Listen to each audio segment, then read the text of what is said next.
আসসালামু আলাইকুম ওয়া রাহমাতুল্লাহি ওয়া বারাকাতুহু। ইন্নাল হামদুলিল্লাহ ওয়াসসালাতু ওয়াসসালামু আলা রাসূলিল্লাহি ওয়া বা'দ। সম্মানিত প্রিয় ভাই ও বন্ধুরা, আজকের এই ভিডিওতে আলোচনা করব স্বপ্নে কি দেখলে কি হয়, অর্থাৎ এখানে বিক্ষিপ্ত কিছু বিষয় নিয়ে আলোচনা থাকবে। সাথে আছে আমি মুফতি জুবায়ের বিন ইমাম। আলোচনা বুঝতে সাথেই থাকবেন। এখনো যারা চ্যানেলটি সাবস্ক্রাইব করেননি, সাবস্ক্রাইব করতে ভুলবেন না। সম্মানিত প্রিয় উপস্থিত বৃন্দ, প্রথম একটা বিষয়, স্বপ্নে পানি দ্বারা নিজের মুখ যদি পরিপূর্ণ করতে দেখে, এর অর্থ হচ্ছে স্বপ্নদ্রষ্টার আয়ু বাড়বে এবং স্বপ্নদ্রষ্টা নিজে অনেক বিপদ থেকে বাঁচবে। স্বপ্নে কোনো মানুষ যদি নিজের ভাঙ্গা অঙ্গ দেখে, তার দুর্বলতার লক্ষণ। স্বপ্নে কোনো মানুষ যদি দেখতে পায় নিজেকে লাগাম পরিহিত অবস্থায়, গুনাহ থেকে বিরত থাকবে। যেমন কবি বলেছেন, যার মুখ লাগাম দ্বারা আবদ্ধ সে নিরাপদ। স্বপ্নে নিজেকে নিজে যদি বধির দেখে, মানে সে নিজে কিছুই শুনতে পাচ্ছে না, তার মধ্যে ফিতনা ফাসাদ প্রকাশ পাবে।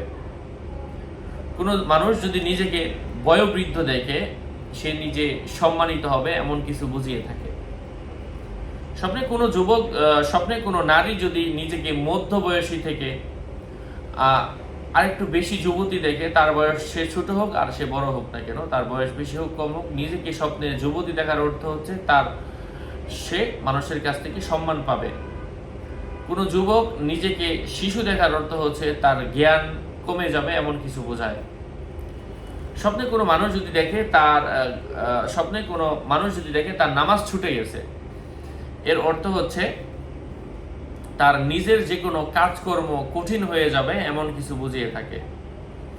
বাদ্যযন্ত্র দেখার অর্থ হচ্ছে দুনিয়ার খেল তামাশা। স্বপ্নে কোনো মানুষ যদি দেখতে পায় গান বাজনা হচ্ছে, এর অর্থ হচ্ছে নিজের প্রশংসা নিজে করে সে অসম্মানিত হওয়ার সম্ভাবনা। স্বপ্নে বাঁশি দেখা খুবই খারাপ ব্যাখ্যা। স্বপ্নে বাঁশি দেখার অর্থ হচ্ছে মিথ্যার আশ্রয় নিবে। পাখি শিকার করতে দেখার অর্থ হচ্ছে তার স্বপ্ন অকার্যকর হবে। কোনো ব্যক্তি স্বপ্নে কবিতা বলতে দেখার অর্থ হচ্ছে তার দুঃখ কষ্ট দূর হবে। তো কবিতা মিথ্যার সংকলন হিসেবে বিবেচিত। আশা করছি উপকৃত হয়েছেন। আরও আপডেট পেতে সাথেই থাকবেন। সকলের মঙ্গল, সুস্বাস্থ্য, দীর্ঘায়ু কামনা করে এখানে শেষ করছি। দেখা হবে অন্য কোনো এপিসোডে। আগামী এপিসোড আসার আগ পর্যন্ত সুস্থ থাকবেন, ভালো থাকবেন। আসসালামু আলাইকুম ওয়া রাহমাতুল্লাহি ওয়া বারাকাতুহু।